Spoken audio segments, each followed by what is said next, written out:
I'm Tim Ventura, and we're joined today by award-winning science fiction author and space scientist Dr. David Brin.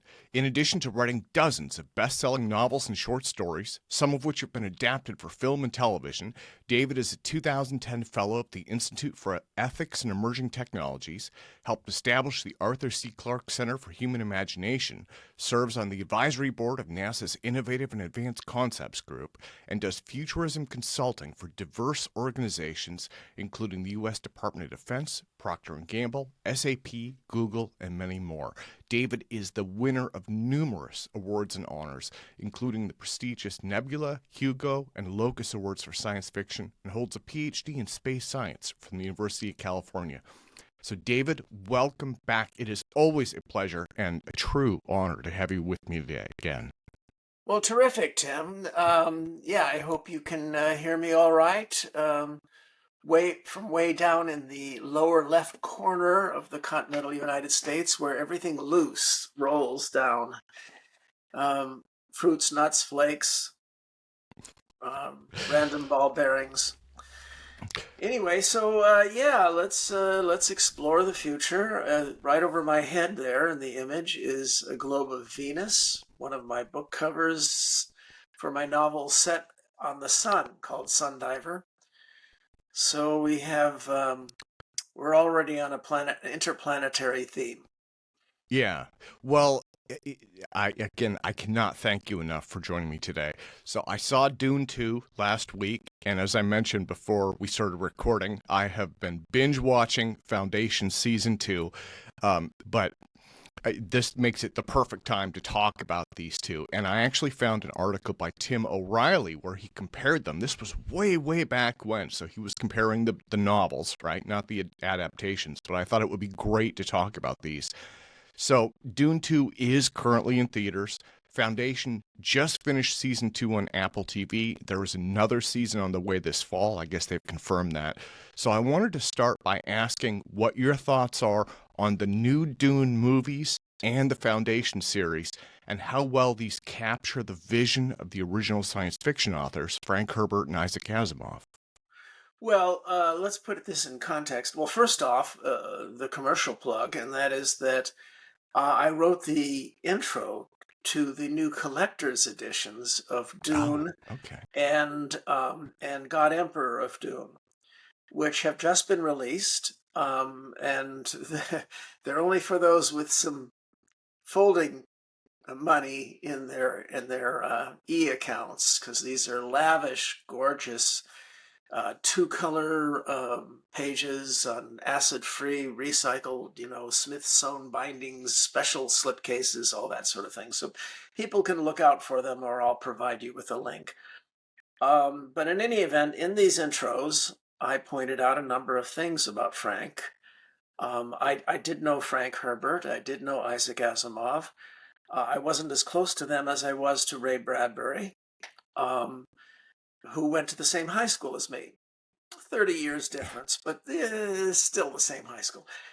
But so there's some really interesting things one sees about the 1940s, 50s, 60s, when these folks were in their heyday. And one was an almost religious need for transcendental solutions to problems that were facing them. It seemed as if there was no way to avoid, for instance, the theme of Oppenheimer, nuclear war. Certainly no one was setting up UN agencies, as Oppenheimer requested, to manage these horrible weapons. Meanwhile, among the ways out that were being pushed in science fiction, John W. Campbell, the editor of the flagship science fiction magazine of those days, Astounding, that became Analog, still a pretty good magazine for nerds, he was pushing some mythologies on his authors. And one of them was that we would develop force field shields. No sign of that. And another was that psychic phenomena would bear fruit, and that you would wind up with PSI psi powers. And this was in part based upon Campbell's inherent notion that there would be restored hierarchy to human affairs. The American experience has been a constant tussle between the themes of hierarchy and the themes of democracy and equal opportunity. And we're seeing such a tussle right now in our politics and in what I call phase 8 of the American Civil War. And I'll provide you a link for that. If you remind me, so people can get the context, but it's been going on for 240 years. We're all descended from the harems of those feudal lords and priests, going back 6,000 years, in pyramid-shaped hierarchical societies. Now, our mythology is supposedly anti-hierarchical, and yet, look at the number of our myths, especially in recent years, that have extolled hierarchy and feudalism and that sort of thing. Game of Thrones, Lord of the Rings, Dune, very much so. And in some cases, George Martin in Game of Thrones and Frank in Dune, both of them were very upset when they realized that these mythologies, which they tried to make feudalism as gruesome as possible and as repulsive as possible, wound up getting millions of people saying, "Ooh, how cool." The same is true of Star Wars, which I point out in a nonfiction book called Star Wars on Trial, and also in my most recent nonfiction book called Vivid Tomorrows, Science Fiction. Thank you. I point out that Star Wars is also one big advertisement for feudalism. If you're a regular character, not one of these midichlorian infected mutants in Star Wars, you have one choice: which set of mutant overlords you're going to die for.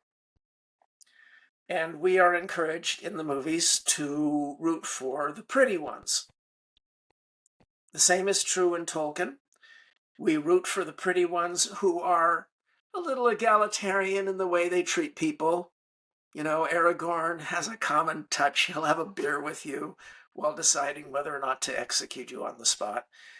And so the number of these that you see that go into explorations of feudalism, I could never bring myself to do that. I'd be much richer now if I wrote the same. I have a good following, Hugo Awards, all those sorts of things. So from that as a launching point, if I did a series about pretty feudal psychic lords against ugly ones like Sauron and Harkonnen and that sort of thing, and George's villains in Game of Thrones, I'd have money coming out my, horrifying. Well, and David, let me jump around on my questions a little bit because I heard this further down. But several years ago, you did a YouTube critique called Dune, the movie, Good versus Evil. Now, at the time, you were focused primarily on the 1984 movie. Again, this was before the new series came out, but it was the same novel, same plot, right? Same themes. And one of the key points that you made in that critique was that Frank Herbert was quietly testing the reader to see if they'd noticed that the Atreides themselves are morally questionable. I thought that was really interesting. This goes to what you're talking about with feudalism, right? Oh, right.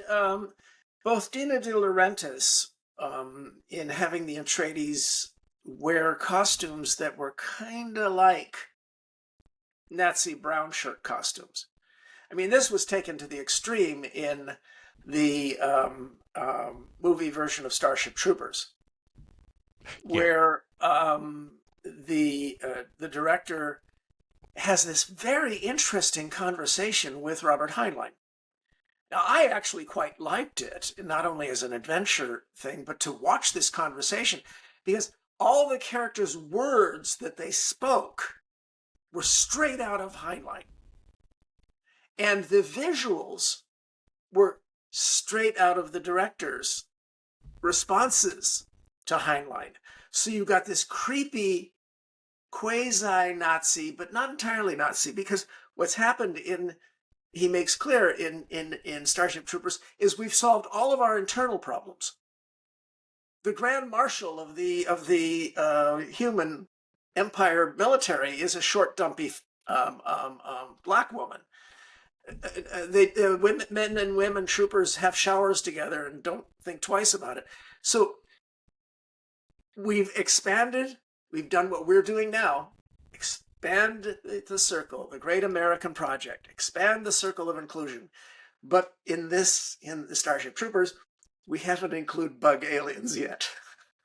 Yeah. Maybe the grandchildren will rebel against this vicious war, and include the. But notice the lesson of the movie is that we should. Same is true in Avatar. Avatar, nothing happens we root for the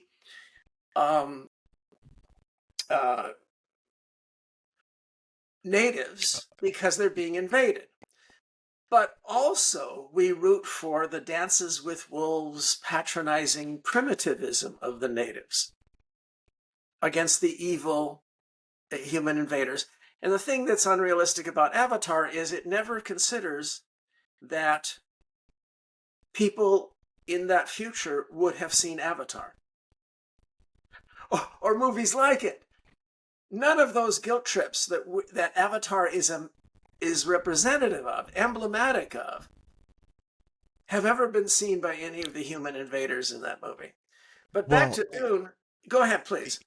Well, yeah. So with Avatar, actually, I think that dovetails back to Dune kind of in another way.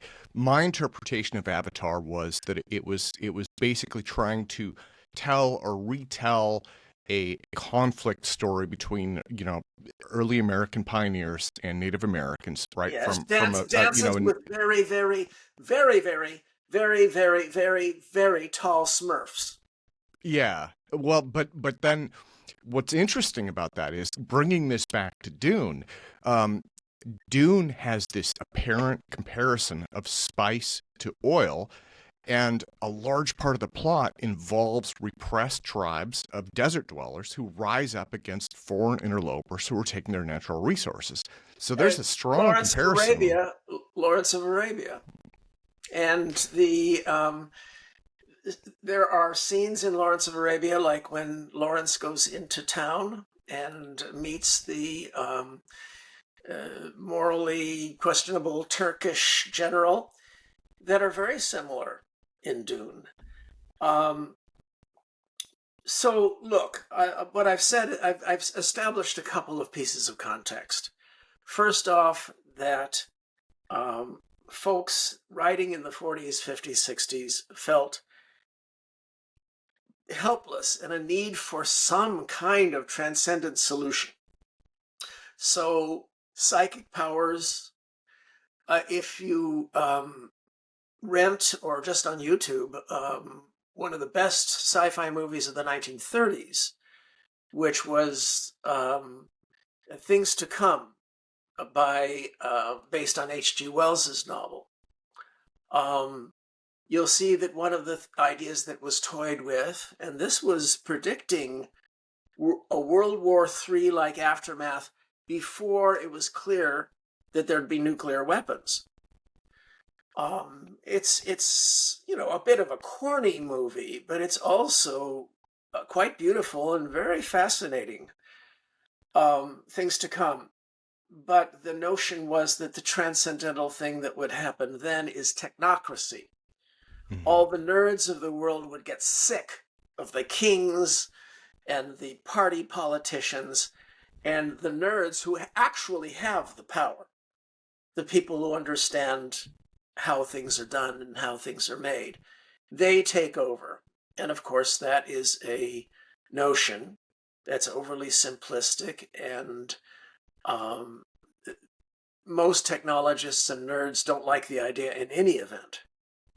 So that's a group that has been, to some extent, offered power that has turned it down, which is often a good sign. So what they were looking at, we were looking at technocracy, they were looking at psychic phenomena, which wove its way into Herbert's viewpoint, as Tim O'Reilly in the article you're linking to points out. Herbert explored this in other stories and other novels, evolving toward the analog magazine obsession of the time that sci just had to be real.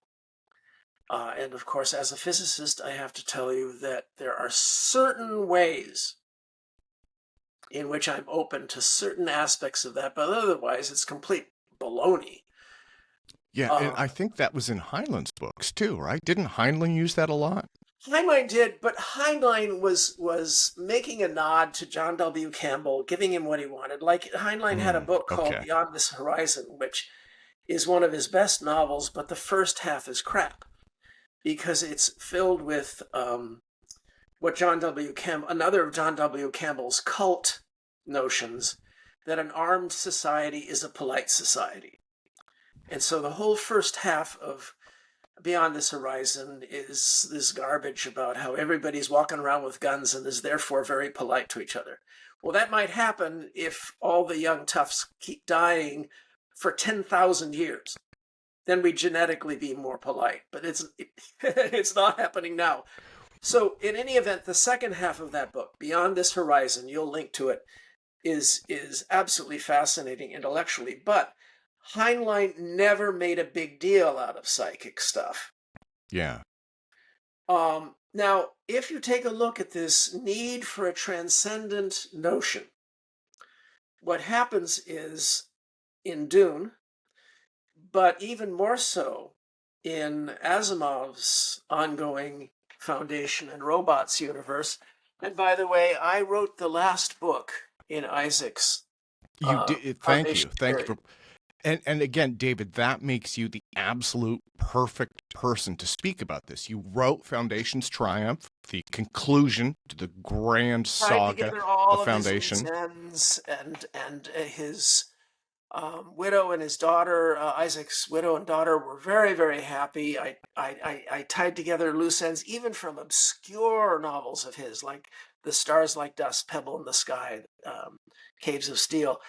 Well, and as you mentioned, you also wrote the foreword to the new Frank Herbert editions as well. So again, right, I wrote an introduction to Dune and to God Emperor of Dune, recent editions. So in any event, I pay homage to these folks who were ahead of me. And the same can be said of Ursula Le Guin and several others. The notion that the feminist utopias of the 60s, 70s, and 80s also have a transcendentalist notion that their utopias happen out of male-created apocalypses by happenstance rather than planning. In my feminist utopia, Glory Season, I try to fill that gap by portraying what would happen if calm feminist scientists simply decided to design calmly, without revenge, a society in which males are just much less important. No persecution, just less important. So this whole business manifested in Asimov and in Clarke, going with something Stapleton talked about earlier, and that is psychically connected macro-humanity. So the three laws of robotics in Isaac's universe are drifting toward the super duper duper ooper ooper robot, Daniel Oliva, who's portrayed as a female robot in the New Foundation series. He concocts the zeroth law of robotics, which means he can do anything he damn well pleases as long as he rationalizes that it's for our good. over the course of the novels, you are drifting toward something called Gaia or Galaxia, which is a bit like what Frank sees us drifting towards under the benevolent, cruel domination of Leto, Emperor Leto II, and what Clarke distilled in one of his greatest novels, Childhood's End. And that is their fervent belief in the 40s, 50s, 60s that humans will never be wise enough to handle all this. We must subsume ourselves to something godlike. But these guys were also anti-religion. So the godlike thing we subsume ourselves to is a macro humanity where everyone psychically can link to each other and we become one big macro mind. In other words, the Borg. Now, the difference in science fiction is if you go to a world that has a macro mind of everyone connected, and they are floating around cross-legged in the air with flowers in their hair and birds chirping around them, then the macro mind is good. If they're clanking around with crude hinges and implanted mechanical stuff, then the macro mind is bad. Same as in Star Wars and so many of the others, if the leader is ugly, like Sauron or the Harkonnens or the Emperor in Star Wars, then the average person should devote their loyalty and love for the insanely stupid Jedi who are... You don't want my rant about Yoda. Yeah, well, you know what? And actually, if I can get you to promise to come back for this, I will dig into Star Wars on Trial. I saw when the YouTube ended for Dune: Good and Evil, it brought up an ad for Star Wars on Trial. It was some review for that, and I said, "Oh my God, I forgot that he wrote that." I read that when I was a kid, and I was like, "Okay, that one I will beg and grovel." You just made me feel so old. But But the point is that I'll just say one sentence, and that is two sentences. One is I've been defying people for 30 years to name one thing that horrible green oven mitt Yoda ever said that was actually wise. And two, Yoda, there is no character in the history of human mythology who was responsible for more painful death of more fictional characters than Yoda is. Now, Thanos comes close, but notice nobody has any pain. The ones that he gets rid of. That's a good point. But that's that. I've just angered enough people. The point is that the common themes are rooted to some extent in the desperation of the 50s, 60s, 70s that you see in the movie Oppenheimer. And I highly recommend, and if you remind me, I'll give you a link to it, the CBS interview with Oppenheimer in the 1960s. So it's about 20 years later than the movie, and 20 years before the fall of the Berlin Wall. So it's sandwiched by these two major events. And of course, what we proved is that humans are barely, but actually capable of actually using tools of a weird thing called civilization to stumble and creep past crises. And one of the things I'm engaged in right now is a lot of the arguments about AI. And you'll link to my Wired article, my recent Wired article, pointing out that there may be a golden path to ensuring that AIs treat us well. Well, and if it's okay, let me dig in a little bit there. Because in Dune there was what they called the Butlerian Jihad, right, where they smashed all the machines, and then in Foundation, Daniil Olivaw was kind of this robot in hiding after what appears to be a similar situation, right? So what I've read is that it's been suggested that in both of these series, the authors avoided robots so they could focus the books on the human characters. But it is Well, how are you interesting that going to get a humanity that remains billions, trillions, and quadrillions of hapless fools in a future when there's AI?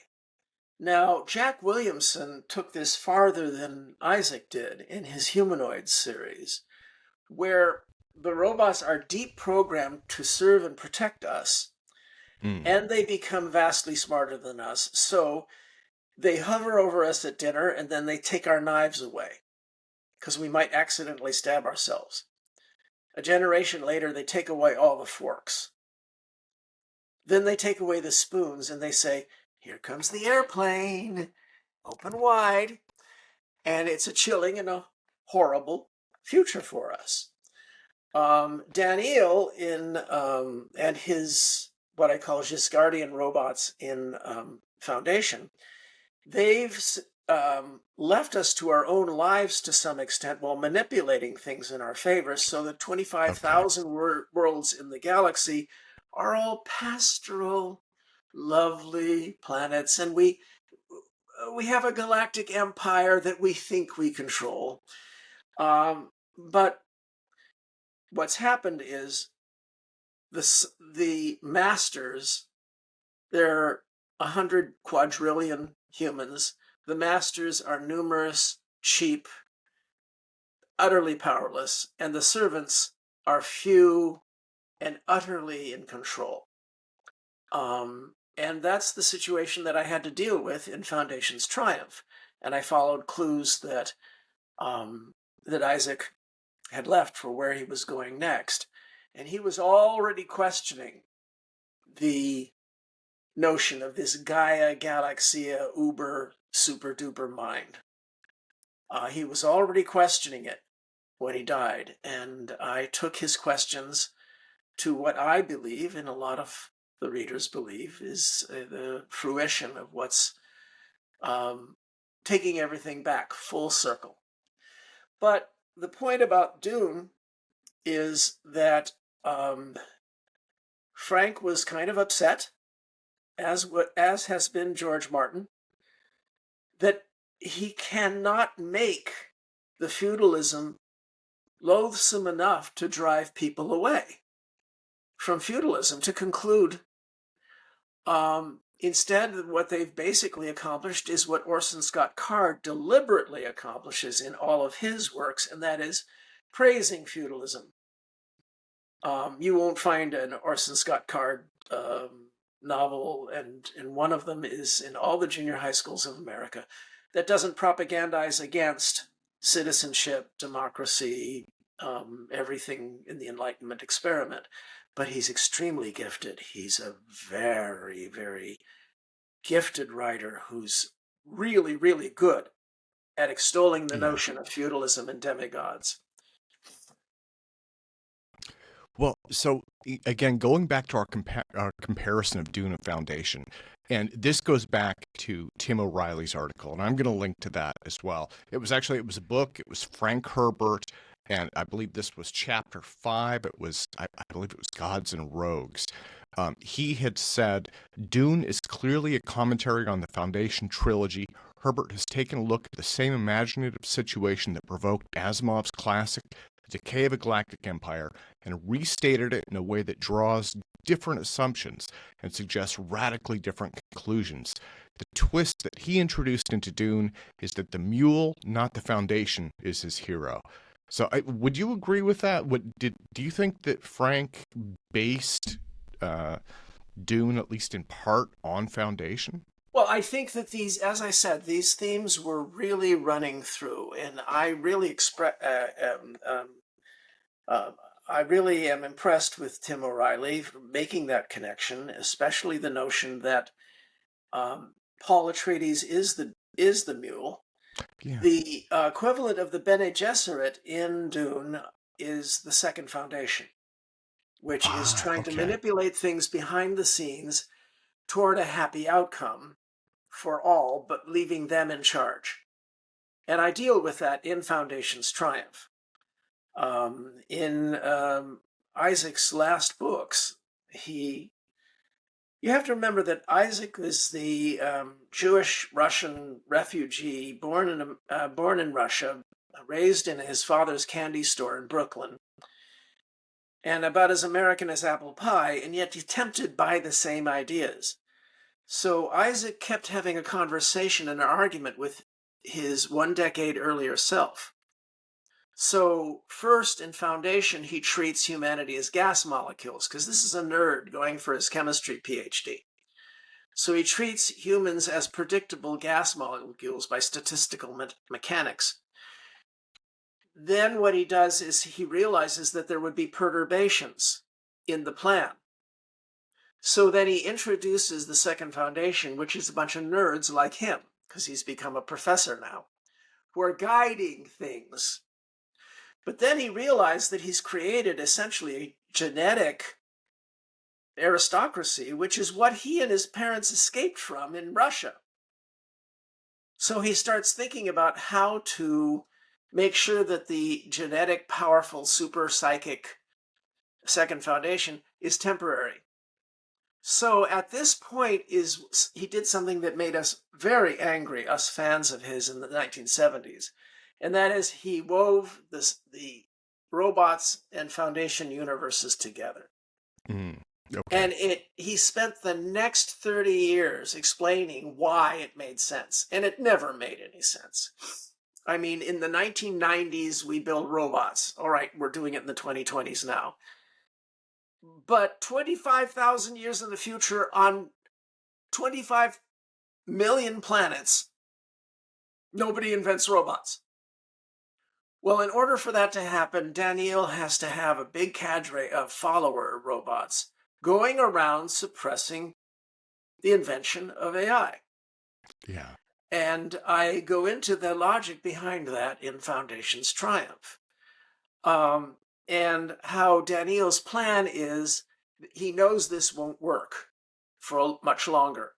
So his plan is to develop Gaia Galaxia so that humans can become the masters again, but only one, spanning the whole galaxy, one mind spanning the whole galaxy. So the Bene Gesserit are doing something very similar. But what happens is the Mule comes along. Now, they were planning for the Mule. They were planning for the Kwisatz Haderach, but they thought they could control it. So it's a bit of a hybrid notion by Frank.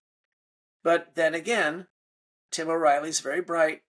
There is that overlap in the concept.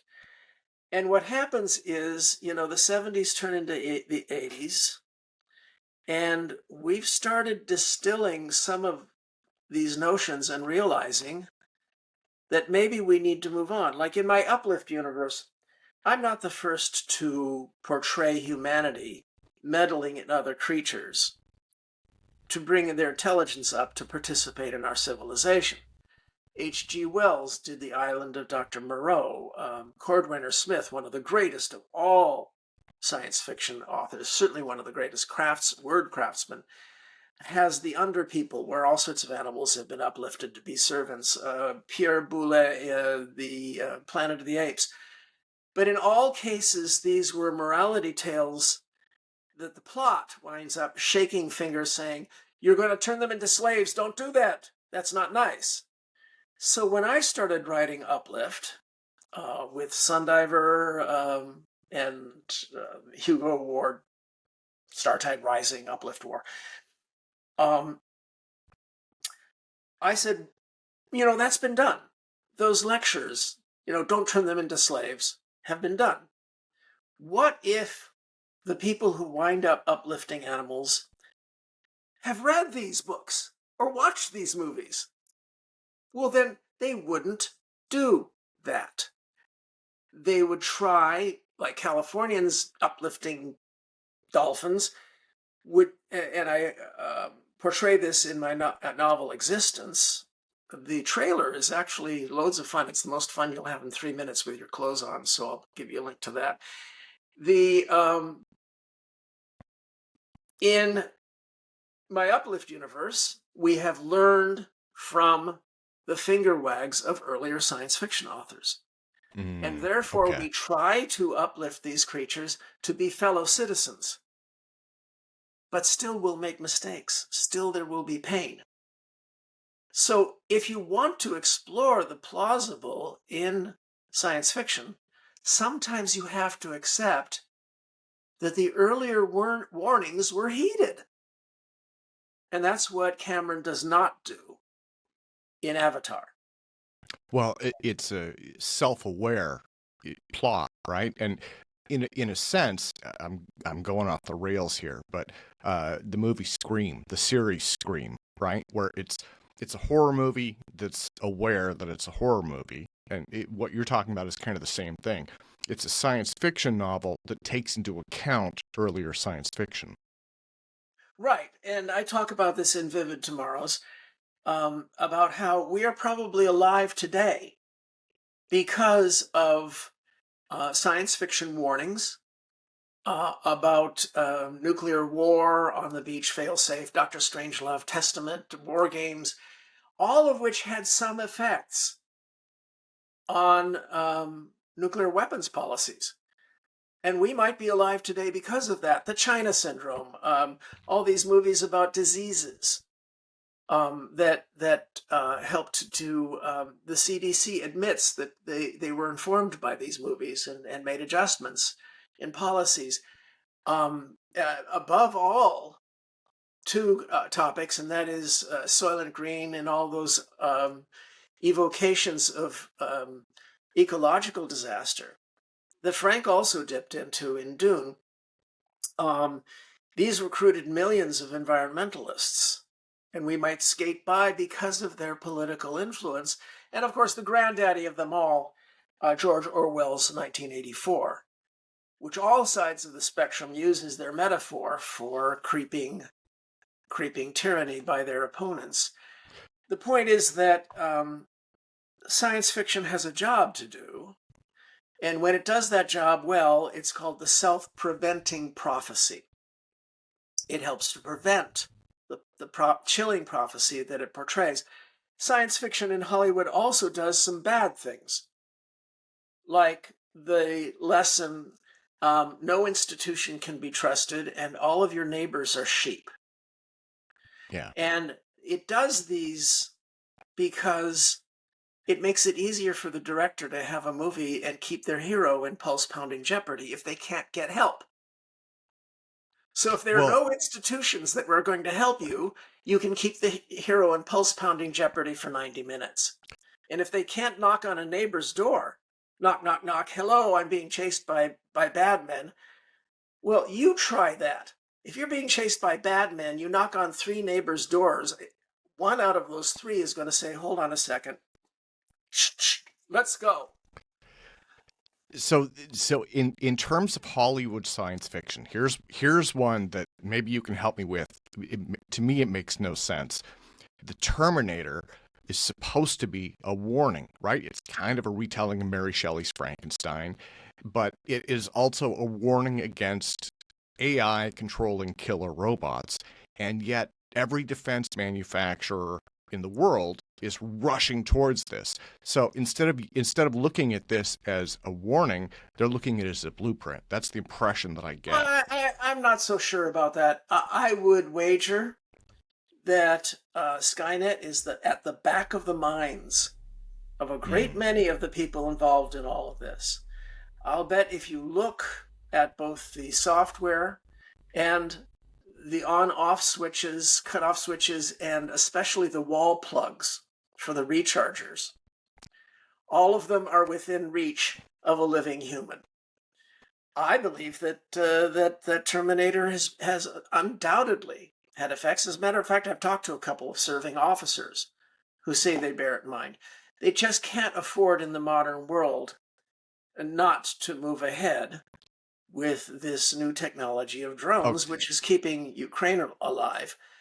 Now, I'm not saying that the problem is solved, but in my Wired article about AI, I point out that the three cliches that come from both Hollywood and human history, that the most brilliant guys alive, and they're almost all guys, who are inflicting or donating, whether you think that it's a curse or a gift, this AI revolution. And Sora just got released yesterday. In any event, all of them fall prey to three absolutely rancid assumptions about AI. They're brilliant, they're geniuses. On the architecture level, they are designing these things to learn and pass Turing tests. But they all assume that either A, these new entities will be controlled by 24 major castles. Google, OpenAI, Microsoft, Facebook, Beijing, Defense Department, and the scariest of them all, Goldman Sachs and the other Wall Street firms. They're all doing this, and they all control these AIs, their own AIs, and so it will be like feudal castles on a hill. And the lords who own the castles will have their own AI dragons. Well, that's how things are now, at least as far as we can see, but it won't last. It can't last. Because assumption number 2 you hear them mention is that AIs will be like the Steve McQueen movie from 1958, The Blob. They'll be amorphous, they'll drift everywhere, they'll pervade every crack and copy themselves like an invasive species in this new ecosystem we're making. Because that, to get back to the theme of ecology, is exactly what we're doing. The 4 billion year ecosystem on Earth takes sunlight to plants, to herbivores, to carnivores, with parasites all along the way. This is a descending gradient of free energy. We are now creating a new ecosystem that's electricity, computer chips, memory, space, clock cycles, and it's being inhabited by new organisms. So those are the first two assumptions, and they both have a lot of parallels in science fiction, and they have parallels in human history. The third is the one you mentioned, and that's Skynet. Yeah. And they will all coalesce into one giant macro super duper uber being, and this is what Beijing is trying to accomplish. This is what they want, thinking that they'll be able to control it. And the notion is that this is identical to absolute monarchy. So each of them has parallels in science fiction, and each of them has parallels in human history, and each of them lead to hell and horror for us all. There is a fourth possible format, but I won't go into it here. You can link to it in my Wired article. Let's get back to that ecology question regarding Dune. Yes, thank you, because that was a major point when I was reading through again all the reviews of the movie.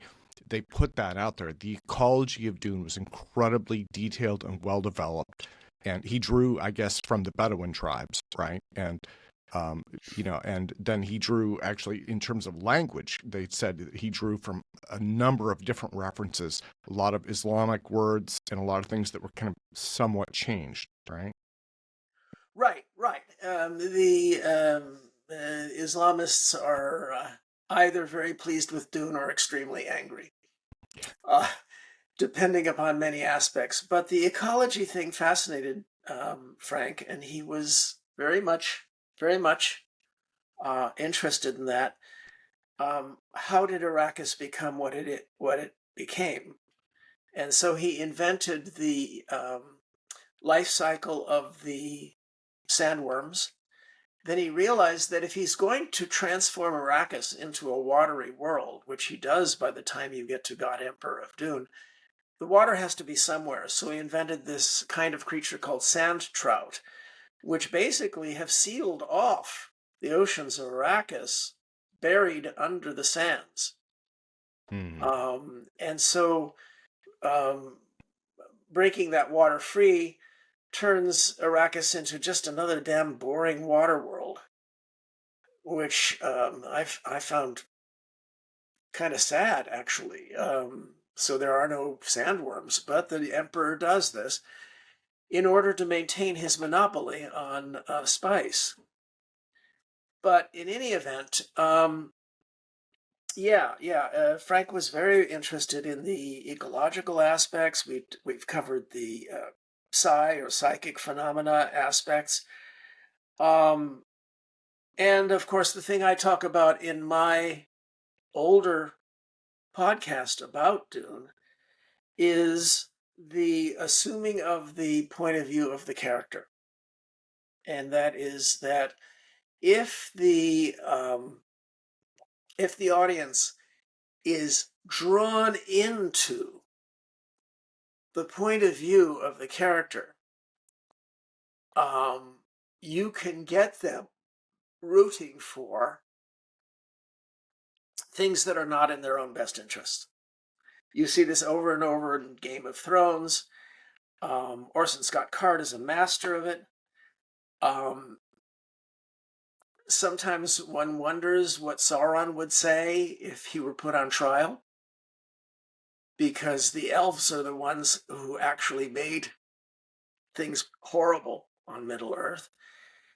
But in Dune, Frank does what he does best, and that is dive into the personal point of view of character after character. And you wind up embedded in Lady Jessica's thoughts and her paranoia about the schemes around her. And you get embedded in Duncan Idaho's thoughts. And one of the best satires I ever saw was just one page. Lady Jessica is sunning herself by the pool in a bikini. Duncan Idaho comes on, strolling on by, on his way to the ornithopter planes. And he says, "Oh, hi, do you know what time it is?" And we dive into Lady Jessica's thoughts. What is Duncan thinking? What's his scheme in asking me the time? And she goes through this multi-paragraph playoff on what he might be up to by asking that question. And so she lifts her arm and she says, "It's 11:15. And then you dive into Duncan Idaho's point of view. Can I trust that response? Is she actually giving me the correct time? What possible reason would she have to give me the wrong time? And so you go through all these mental machinations like Frank was so good at, and finally he says, "Thanks," and walks away. Well, so that's Dune. Now, in the Foundation series, the characters, for me at least, I didn't feel that drawn into them in that way. Was it just the way that he wrote them? It seemed more like you'd mentioned molecules in a chemistry set. That was how I kind of perceived them in the novel. In the TV series, they seem a little bit more developed. Well, don't forget, the original Foundation stories were written in the 1940s. So Isaac never became a profoundly in-depth writer of character. But by the time you got to Second Foundation, the incredible, horrible, what we would now consider horrible sexism of the early characters, which the TV series corrected by a simple flick of a switch. You make several of the characters black female, and you've done, it didn't matter. Gal Dornick, Salvor Hardin, they're now black females, and that's fine. It doesn't matter a bit. I mean, Daniel Oliva is wearing a female robot body. But, it's terrific. It keeps it up to date and all that. But by the time he got to Second Foundation,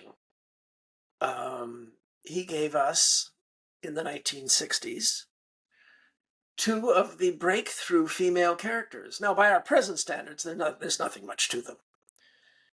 But they were among the first truly dramatic lead characters in science fiction in the early 60s. And that's Beta, Daryl, and her daughter, Arcady Daryl. So we evolve. We move along. Science fiction has always been at the forward edge. And this is one of the reasons why some of the extreme woke critics of science fiction of that era are just not fair. I mean, for instance, that's the era in which Ursula Le Guin was treated as a total colleague, C.L. Moore, so many others. Judith Merrill, the D.C. Fontana, granted some of them used initials in their names to smooth things along for them. James Tiptree Jr., who was Alice Sheldon and probably one of the half-dozen greatest science fiction short story writers who ever lived. And granted, we had John W. Campbell and a lot of things that now read in retrospect as being sexist. But Isaac evolved, and if Isaac could evolve, not completely, he was a bit of a pig, but if Isaac could evolve, then the milieu within which he operated, science fiction, was one that encouraged some degree of evolution. But Frank had portrayed an extremely sexist society in which the female side of humanity is highly empowered to do what he portrayed as their thing. Again, we might view that as sexist, but it was a very interesting Gannakan experiment, and it certainly didn't minimize the female imperative in humanity. It bifurcated it. It separated it. But it certainly didn't minimize it. Yeah. So one thing I wanted to ask, I mean, we have covered so much, but this is almost too important. And you, again, are one of the few people that can speak to this. Dune, the 1984 movie, was criticized as, basically just being limited in terms of time. You have this massive, expansive plot that you're trying to squeeze down into a couple of hours. Now, in the new movie series, you have it spread over a couple of movies, and the Sci-Fi series. It's made very clear at the end of number 2, and this is not really much of a spoiler, that he intends to do number 3. Yeah. However, with the amount of plot that remains, certainly Chani, the emotional and romantic tension created at the end of Dune 2, and again, that's not much of a spoiler, that's going to draw people in. So that's very personal, as well as the plot elements. But there's not enough plot elements in the novel Dune for that to make number 3. So clearly he intends to go into the next couple of books. Now, I'm not thrilled by that. I personally think, as Frank did, that he had told what really needed to be told. But the 1980s Dune, which again, I really didn't mind that much. I thought it had great textures and I thought it did its job. I don't know why people hate it so. It took the position of taking Frank at his word that Paul was a genuine Messiah Hmm. with genuine powers. What I liked about Villeneuve's new one is everybody might be lying. Well, You know, when Jessica talks about she's translating between her son and her daughter's fetus in the womb, and by the way, not having Alia appear at the end of the movie when it was so built up is really a weird choice in continuity. And there are other continuity problems with Dune 2. Real, like where Paul was stabbed. But in any event, the point is that there are many scenes in which characters claim to be psychically doing things, and you only have their word for it. We only have Jessica's word for it that she is translating with a fetus who's holding conversations with her. We only have Paul's word for it that he has had these psychic experiences and can see the future. And I like that. I like that. There's a real possibility that they might all be a pack of liars. I mean, when Paul goes to the grand meeting of the Fremen, he pulls a camp show psychic riff that's identical to that Burt Lancaster movie about the what was it again about? You'll put it in the very extensive now clips down below in the description, but it's on the tip of my tongue. But it's a wonderful movie about a tent show revivalist, fundamentalist revivalist, Burt Lancaster, where you prepare your agents prepare the way by interviewing various people in the audience, and then you leap on stage and read them. yeah. And it was so blatantly what Paul was doing in that meeting to get all the Fremen to kneel before him that it's perfect. It's perfect. And yet the director, I doubt, expects hardly anybody to notice. Just like in Starship Troopers. And I was just noticed that thought just now, saying it to you, Tim, Well, about the camp show moment when he convinces everyone to follow him by just reading a couple of the angrier members of the gathering. Not showing any powers or anything, just acting as if he was reading their thoughts. yeah.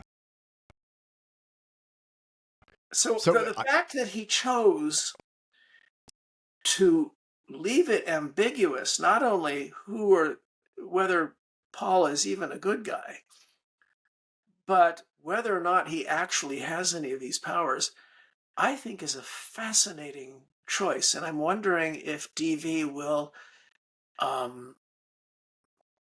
make that more clear in number 3. it'll be interesting. So the thing that I again I want to circle back to this. Do you think that the mini-series format that Sci-Fi used and Foundation is a series format, right? Do you think that that gives these big expansive plots more room to breathe? And the reason I ask is a lot of books like Glory Road would be a perfect example.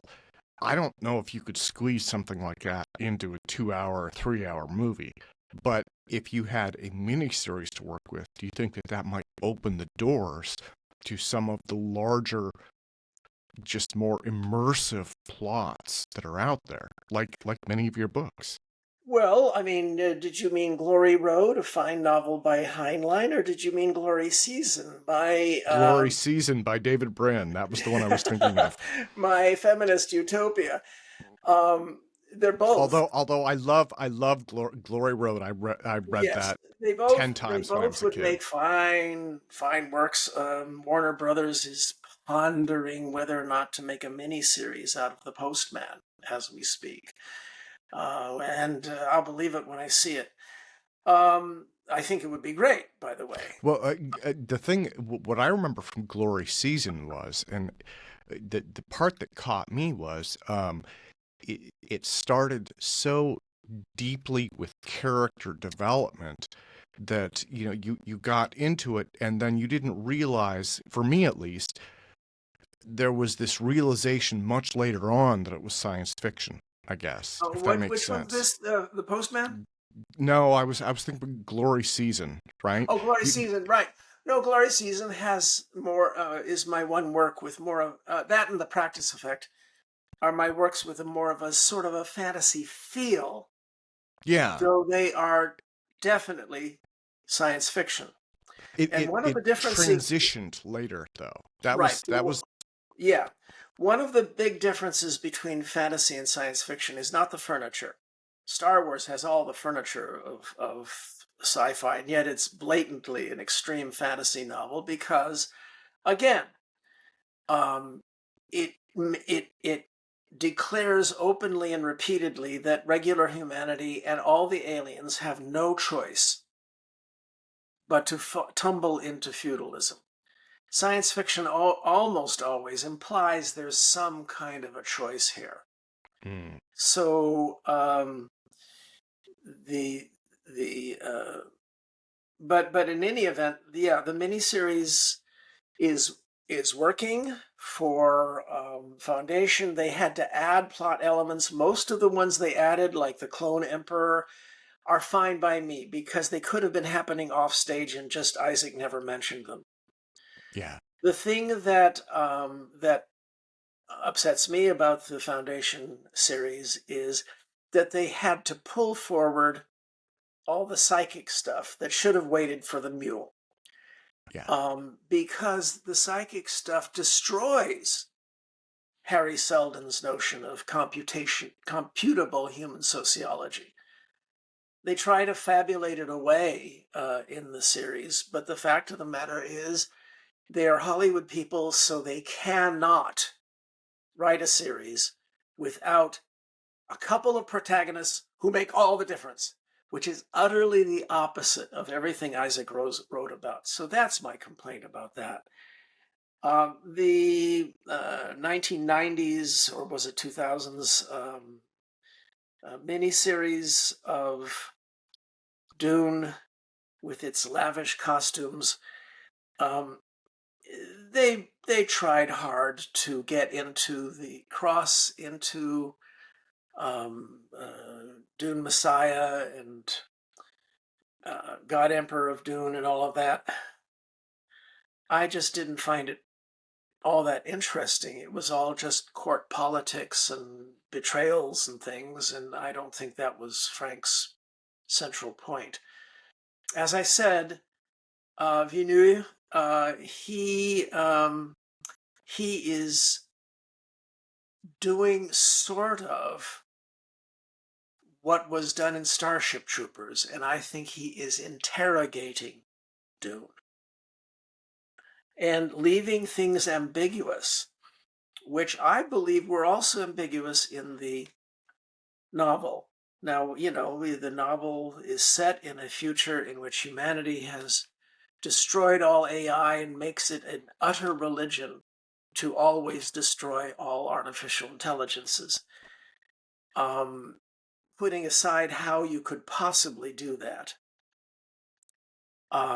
it is a perfect explanation for the psychic phenomena, including the prophecy abilities of the Bene Gesserit and of Paul Atreides, the Kwisatz Haderach, if you assume that humanity lost the Butlerian Jihad and we're all living in a matrix.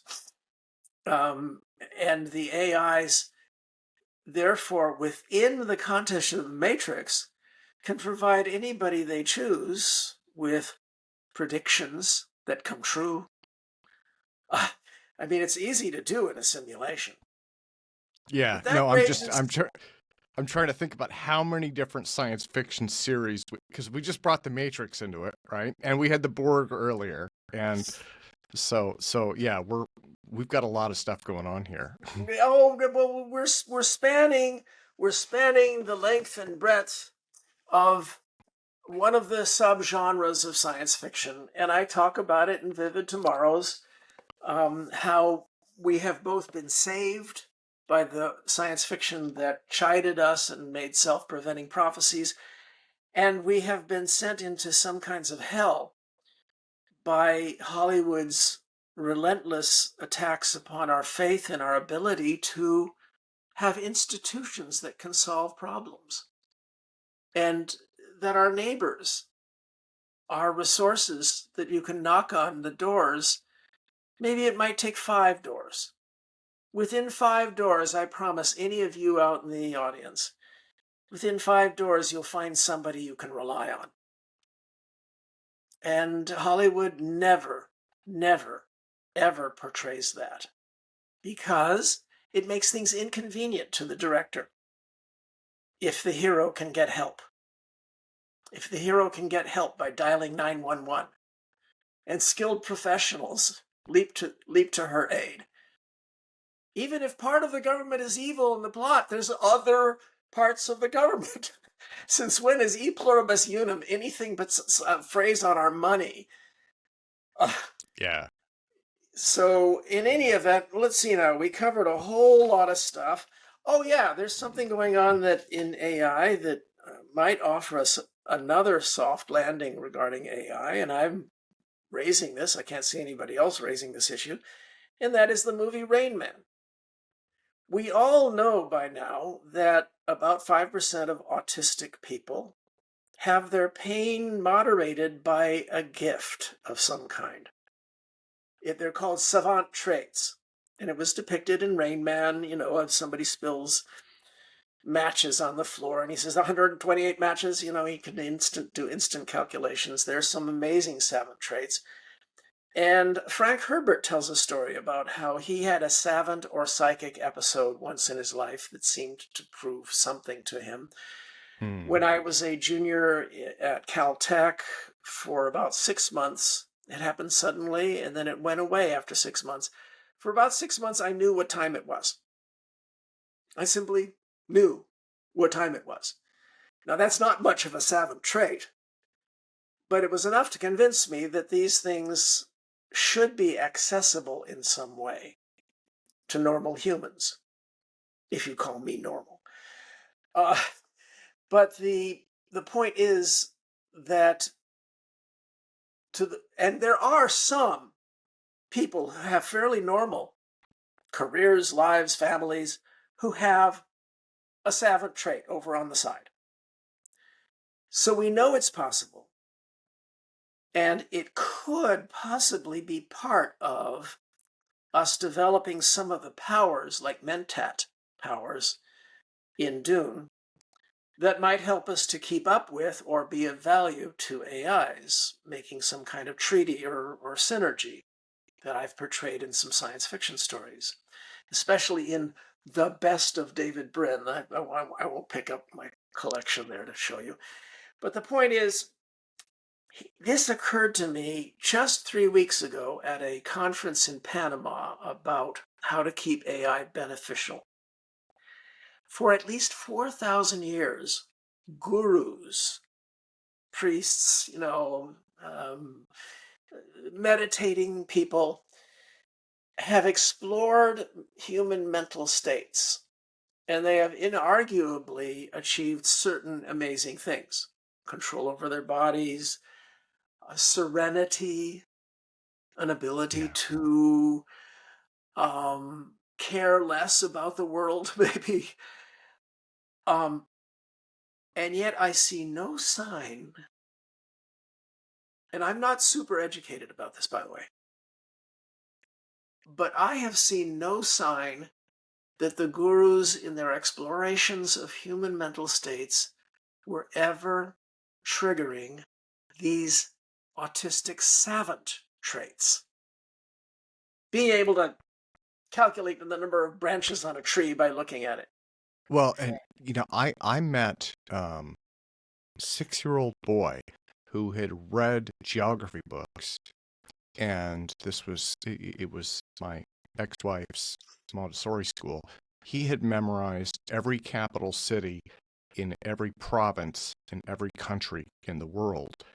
And this kind of came about by chance, right? Because I was you know helping in the school, and they had mentioned that. They said he knows all of the capital cities in these US states. I said at 6, not that's not normal. So I started to ask him, and I moved farther out, and we got into like rural Mongolia, and he had them all memorized. And Was without he was he on the spectrum? he was he Yeah. was not severely though, not severely. Yeah. Well, that's fine. That's terrific. What the merely Asperger's, what we used to call Asperger's, what the merely Asperger's spectrum folks, and none of you go after me about autism. I have a blurb from on my novel, the cover of my novel Existence, from Temple Grandin. So back off.